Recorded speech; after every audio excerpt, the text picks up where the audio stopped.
All right, we just got the motor ready to be removed. Here's the engine hoist.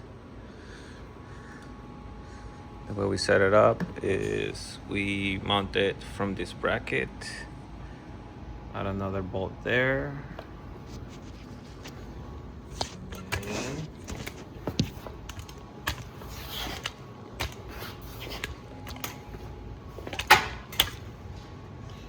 Here's another look.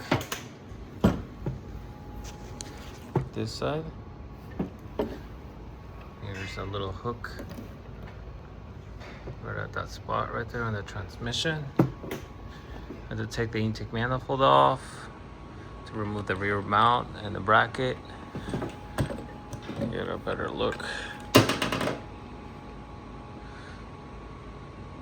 A lot of things have to be removed to pull out the motor. So here it is. Basically, this is the setup. We're gonna carefully remove the engine out of the car with the transmission attached. We got the axles out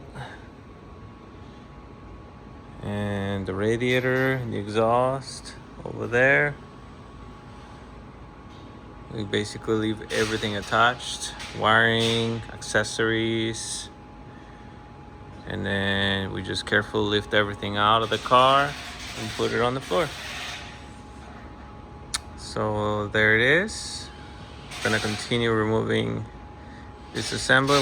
We'll do next step once we pull out the engine transmission out of the car to inspect the motor. All right, let's keep going.